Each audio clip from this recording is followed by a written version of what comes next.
30 अप्रैल 2026 की वह शाम जबलपुर के बरगी डैम पर बिल्कुल सामान्य और खूबसूरत तरीके से शुरू हुई थी, जैसे हर दिन वहां होती है। सूरज धीरे धीरे ढल रहा था। नर्मदा नदी का पानी सुनहरी रोशनी में चमक रहा था। हवा हल्की थी और माहौल में एक अजीब सी शांति और खुशी थी। लोग अपने परिवारों के साथ घूम रहे थे। बच्चे हंसते हुए इधर उधर दौड़ रहे थे। कुछ लोग मोबाइल से फोटो और वीडियो बना रहे थे और कई लोग उस दिन की सबसे खास चीज का इंतजार कर रहे थे, क्रूज राइड। वह बड़ी मोटर बोट जो लोगों को नदी के बीच लेकर जाती है ताकि वे प्रकृति के बीच कुछ पल शांति से बिता सकें। लगभग शाम के 5 बजे के आसपास लोग धीरे धीरे उस नाव में चढ़ने लगे। कोई अपने दोस्तों के साथ था, कोई परिवार के साथ, कोई अपने छोटे बच्चों को गोद में लेकर चढ़ रहा था। एक माँ अपने लगभग 3 साल के बच्चे को सीने से लगाए हुए थी। बच्चा खुश था और पानी की तरफ देखकर ताली बजा रहा था। कुछ कॉलेज के लड़के मजाक कर रहे थे। एक नवविवाहित जोड़ा हाथ पकड़े बैठा था। Every moment with you is I love you. कुछ बुजुर्ग शांत बैठे थे। Yes, much better. Thank you. कुल मिलाकर करीब 30 से 31 लोग उस नाव में सवार हुए। नाव के कर्मचारियों ने जल्दी जल्दी लोगों को बैठाया। कुछ लोगों ने सुरक्षा को लेकर सवाल किया कि लाइफ जैकेट कहाँ है। कुछ को जैकेट दी गई, लेकिन कई लोगों को नहीं मिली और कर्मचारियों ने यह कहकर बात को टाल दिया और रोज की तरह ही यह यात्रा भी सामान्य होगी। उस समय किसी को अंदाजा नहीं था कि यही छोटी सी लापरवाही कुछ ही देर में कितनी बड़ी त्रासदी में बदलने वाली है। नाव धीरे धीरे किनारे से दूर जाने लगी।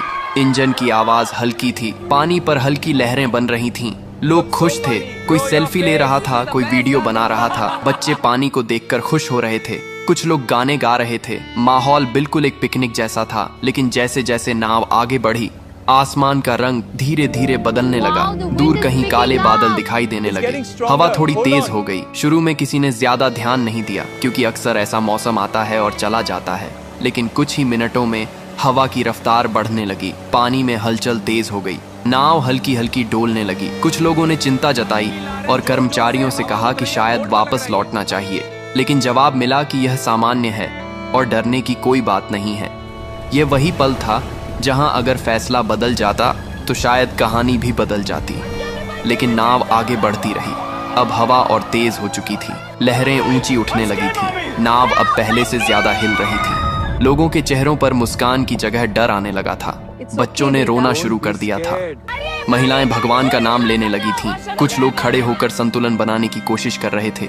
तभी अचानक एक तेज झोंका आया और नाव एक तरफ जोर से झुकी। लोग चीख उठे। कुछ लोग गिर पड़े। पानी नाव के अंदर आने लगा। माहौल अब पूरी तरह डर में बदल चुका था। लोग चिल्ला रहे थे, वापस चलो, यहाँ से वापस चलो। सब डरे हुए। लेकिन अब बहुत देर हो चुकी थी।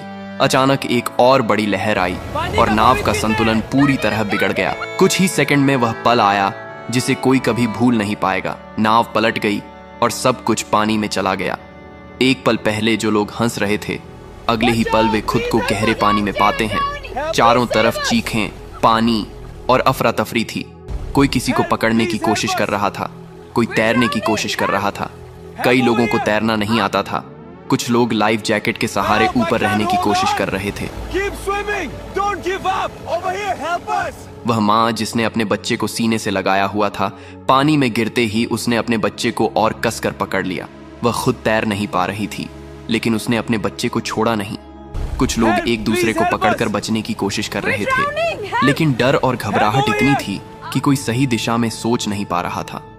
इस बीच किनारे पर मौजूद कुछ लोगों ने शोर सुना और तुरंत मदद के लिए दौड़े। पुलिस और रेस्क्यू टीम को सूचना दी गई। कुछ ही देर में बचाव कार्य शुरू हुआ। नावें भेजी गईं। लोगों को पानी से निकालने की कोशिश की गई।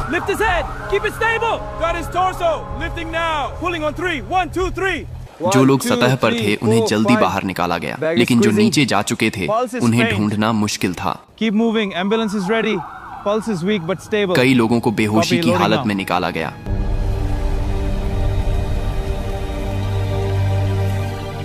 लेकिन कुछ लोगों को बचाया नहीं जा सका। धीरे धीरे यह साफ होने लगा कि यह सिर्फ एक हादसा नहीं बल्कि एक बड़ी त्रासदी बन चुका है। अस्पताल के बाहर परिवारों की भीड़ जमा हो गई। हर कोई अपने अपने लोगों के बारे में पूछ रहा था। किसी का बेटा अंदर था।